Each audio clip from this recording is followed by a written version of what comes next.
প্রিয় সাংবাদিক বন্ধুগণ এবং বাংলাদেশের সহনাগরিকবৃন্দ, আপনারা এখানে যারা এসেছেন আজকে আপনাদের সবাইকে আমি ধন্যবাদ জানাই, কৃতজ্ঞতা জানাই। আমরা জাতীয় নাগরিক পার্টি এনসিপি চট্টগ্রাম মহানগরের পক্ষ থেকে আজকে এখানে এসেছি। চট্টগ্রামের অন্যতম একটা হরর স্থান, একটা খুবই অরাজকতার স্থান, চট্টগ্রাম মেডিকেল কলেজের একটা সিন্ডিকেট নিয়ে, অ্যাম্বুলেন্স নিয়ে।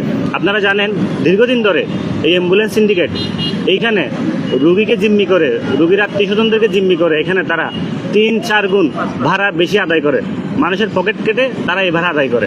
আপনি যদি এই মেডিকেলে যদি কোনো রুগী ভর্তি হয়, রুগী এখান থেকে যাওয়ার জন্য যদি সিএনজি লাগে, একটা সিএনজি আপনি নিজের ইচ্ছে মতো করে ভাড়া করে নিয়ে আসি, দরদাম করে আপনি এখান থেকে যেতে পারবেন, কোনো অসুবিধা নাই। কিন্তু এখান থেকে যখন একজন রুগীকে আপনি অন্য কোথাও নিয়ে যাবেন অথবা একটা লাশকে অন্য কোথাও আপনি নিয়ে যাবেন, আপনি আপনার ইচ্ছে মতো প্রয়োজন অনুযায়ী আপনার সাধ্য মতো একটা অ্যাম্বুলেন্স ঠিক করে আপনি কখনোই এখান থেকে বেরোতে পারবেন না। এদের একটা এখানে সিন্ডিকেট আছে, সমিতি আছে, আপনার বারবার এইখান থেকেই হচ্ছে অ্যাম্বুলেন্স নিতে হবে। এবং এরা সবসময় যেই ন্যায্য মূল্য ধারণ করা আছে, ধার্য করা আছে, সেটা থেকে 2 থেকে 3 গুণ বেশি টাকা এরা সবসময় আদায় করে। এখানে যদি আপনি অন্য একটা অ্যাম্বুলেন্স নিয়ে আসেন অন্য জায়গা থেকে, ইভেন আপনার নিজের অ্যাম্বুলেন্স যদি হয় যে আপনার আম্মা মারা গেছে, আপনি একজন অ্যাম্বুলেন্সের ড্রাইভার, আপনি একটা অ্যাম্বুলেন্স চালান, আপনি আপনার অ্যাম্বুলেন্স দিয়ে আপনার আম্মাকে এই হাসপাতাল থেকে নিতে পারবেন না, আপনি যদি ওদের সিন্ডিকেটের সদস্য না হন। তো এই যে হয়রানি, মানুষের পকেট থেকে টাকা নিয়ে যাওয়া, এই যে লাশের উপর জুলুম করা, জিম্মি করা রোগীদেরকে, আমরা এটার তীব্র নিন্দা জানাই, প্রতিবাদ জানাই। আমরা জাতীয় নাগরিক পার্টি এনসিপি থেকে, জাতীয় যুব শক্তি থেকে আমাদের টিপু সুলতান ভাই, আমাদের সহযোদ্ধা, এর আগেও কয়েকবার এই সিন্ডিকেটের বিরুদ্ধে সোচ্চার হয়েছিলেন। উনি, আমরা যখন ডিসির কাছে যাই, ডিসি বলে যে এটা ওনার কাজ না, ওনার সমাধানযোগ্য না এটা। যখন মেয়রের কাছে যাই, উনিও বলেন যে এটা ওনার সমাধানযোগ্য না। তাহলে এটা কার? পুলিশে বারবার রাষ্ট্র যে বলে জঙ্গল সুলিমপুরে রাষ্ট্র আছে, আর একটা রাষ্ট্রের ভিতর রাষ্ট্র আছে, তো রাষ্ট্রের ভিতর রাষ্ট্র তো এখানেও আছে, সিন্ডিকেট আছে এখানে, মেডিকেলের মধ্যে তো রাষ্ট্রের ভিতর রাষ্ট্র আছে। এইখানে এই অ্যাম্বুলেন্স সিন্ডিকেট এটা কেউ থামাইতে পারতেছে না কেন? না স্বরাষ্ট্রমন্ত্রী পারে, না স্বাস্থ্যমন্ত্রী পারে, না ডিসি পারে, না মেয়র পারে। সমস্যা কোথায়? এরা কীভাবে রাষ্ট্রের থেকে শক্তিশালী হয় এই অ্যাম্বুলেন্স সিন্ডিকেট? এখান থেকে যদি কোনো অ্যাম্বুলেন্স এখান থেকে রুগী নিয়েও যায় সিন্ডিকেটের বাইরে গিয়ে, এলাকার মধ্যে গিয়ে তাকে মারধর করা হয় অ্যাম্বুলেন্স ড্রাইভারকে।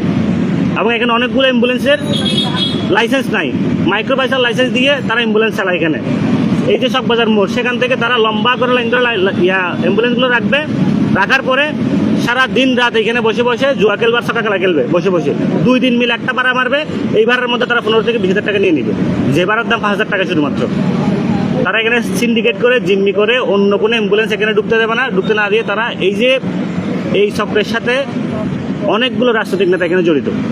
তারা, আমরা দেখছি তারা এখানে বিএনপির দলে স্লোগান দিচ্ছে, জিয়ার সৈনিক বলে এখানে স্লোগান দিচ্ছে এই সিন্ডিকেট বাসটা। আমরা স্পষ্ট করে বলতে চাই, কোনো ধরনের সিন্ডিকেট করে জনগণের পকেট কেটে এখানে লাশের উপর জুলুম করে, জিম্মি করে, রুগীদেরকে জিম্মি করে, এই যে গরিব মানুষের টাকা পয়সা আত্মসাৎ করা যাবে না এখান থেকে।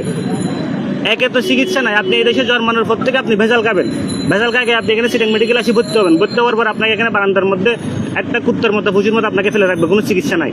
আপনি যদি কমপ্লেক্স ডিজিজ হয় বা কেস হয়, আপনাকে এখান থেকে বলবে যে আপনি বাইরে যান, অন্য কোথাও চিকিৎসা করান, বা গটি বাটি বিক্রি করে আপনি ইন্ডিয়া চলে যান। তো আপনি যে এখান থেকে চলে যাবেন এই মেডিকেল থেকে, একটা যে অ্যাম্বুলেন্সে করে যাবেন, এই অ্যাম্বুলেন্সে করে আপনি সিন্ডিকেটের বাইরে গিয়ে যেতে পারতেছেন না। সেবা তো পান নাই, কিন্তু শান্তিতে যে এখান থেকে নিজের মার লাশটা নিয়ে যাবেন, সেই সুযোগ এখানে নাই। এরা 5,000 টাকার ভাড়া 20,000 টাকা নেয়, 15,000 টাকা ভাড়া 30,000 টাকা নেয়। এরা 3 দিন মিলে একটা ভাড়া মারবে, সারা দিন রাত এখানে 7 টাকা লাশ জুয়া খেলবে 4 দিন মিলে বসে বসে, আর কাউকে এখানে ব্যবসা করতে দিবে না। আমরা শুধুমাত্র এটা একটা সেন্সিটিভ জায়গায় মেডিকেল, এই কারণে আমরা এখানে কোনো ধরনের ব্লকেট কর্মসূচিতে যাচ্ছি না। কিন্তু আমরা এইখানে বাংলাদেশের জনগণকে সাথে নিয়ে আমরা ঘোষণা দিচ্ছি যে এই সিন্ডিকেট আমরা ভাঙবই ভাঙবো। এখানে কোনো ধরনের কালোবাজি সিন্ডিকেটের হাত পাবে না। এখানকার যে মাননীয় সদস্য, এখানকার এমপি জনাব আবু সুফিয়ান, উনি তো নির্বাচনের আগে এই মেডিকেল নিয়ে উনি প্রতিশ্রুতি দিয়েছিলেন যে না, উনি এটার একটা ব্যবস্থাপনা ঠিক করবেন। উনি সামান্য একটা মেডিকেল সিন্ডিকেট এখনো পর্যন্ত ভাঙতে পারেন না। উনি, আমরা কি ধরে নিব যে এই সিন্ডিকেটের সাথে ওনারা আছেন? এই সিম্পল সিন্ডিকেটে ভাঙতে পারেন না কেন? সিন্ডিকেট অবৈধ জিনিস, বেআইনি জিনিস, কিন্তু একটা বেআইনি জিনিস, অবৈধ জিনিস এখানে আবার অফিস করে এরা। বিশ্বাস করতে পারেন আপনি, এটা সিন্ডিকেট করবে বেআইনিভাবে, তারা আবার অফিস নিয়ে বসবে, তারা অন ডকুমেন্ট স্লিপ দেবে আপনাকে। দেশের প্রশাসন কোথায়, রাষ্ট্র ব্যবস্থা কোথায় আছে? আমরা বলতে চাই, এখানে সিএনজি রিক্সা যেভাবে ওপেন, যে রুগী বা রুগীর স্বজন যেভাবে তাদের সাধ্যমতো দরদাম ঠিক করে যেতে পারে, এখান থেকে অ্যাম্বুলেন্সও এরকম হইতে হবে যে এখানে কোনো ধরনের সমিতি চলবে না, কোনো ধরনের সিরিয়াল চলবে না। এখানে ফোন নাম্বার অনুযায়ী ফোন দিয়ে যে কোনো অ্যাম্বুলেন্স এখানে আসি, রুগী ঢুকতে এখান থেকে যেতে পারবে। আমাদের প্রস্তাবনা হচ্ছে চট্টগ্রাম মেডিকেল কলেজ এটা সম্পূর্ণভাবে এই ব্যবস্থাপনার দায়িত্ব নিতে হবে। এখানকার যিনি পরিচালক আছেন তসলিম সাহেব, উনি নাকি বলছেন যে উনি এই সিন্ডিকেট থামাইতে পারবেন না। নিজেও নাকি নির্যাতন, উনি কি নিজেও নাকি এই সিন্ডিকেটের নির্যাতনের শিকার? মানে বিশ্বাস করেন, একজন মানে আর্মির অফিসার, উনি মেডিকেলের পরিচালক, উনি সিন্ডিকেটের নির্যাতনের শিকার। তো রাষ্ট্রের ভিতরে রাষ্ট্র কি শুধু জঙ্গল সলিমপুরে আছে? এখানে না রাষ্ট্রের ভিতরে রাষ্ট্র। আমরা বলতে চাই যে মানুষের যে শিক্ষার অধিকার, স্বাস্থ্যের অধিকার, চিকিৎসার অধিকার, এইটা বাংলাদেশের মানুষের 1971 সালের পর থেকে যত ধরনের গণতান্ত্রিক আন্দোলন হয়েছে সবগুলো আন্দোলনের অন্যতম আকাঙ্ক্ষা এবং স্পিড ছিল যে মানুষের নাগরিক অধিকার এবং সুযোগ সুবিধা। কিন্তু খুবই দুঃখজনক, এখানে মানুষ যুগের পর যুগ রাজপথে আসি রক্ত দেয়, জীবন দেয়, কিন্তু মানুষের ভাগ্যের কোনো পরিবর্তন হয় না। এখানে শুধুমাত্র ফ্রেমওয়ার্ক পাল্টায়, এখানে শুধু বডি পাল্টায়, ড্রাইভার অন্যজন আসবে। আমরা এখান থেকে বলতে চাই যে এই সিন্ডিকেটের জন্য আমাদের যতদূর যেতে হয় সিন্ডিকেট ভাঙার জন্য আমরা ততদূর যাব। এবং এরাই আবার স্লোগান দেয় যে চাঁদাবাজার রাস্তা না, ভেঙে দাও, গালি জুড়ে দাও, জিয়ার সৈনিক। এরা যে চাঁদাবাজি, যে এটা বুঝছে, এটার জন্য আমি তাদেরকে ধন্যবাদ জানাই। আপনারা তো বুঝছেন যে আপনারা চাঁদাবাজি করেন মানুষের পকেট থেকে। লজ্জা লজ্জা। আপনাদের সবাইকে ধন্যবাদ জানাই এই সংবাদ সম্মেলন আসার জন্য।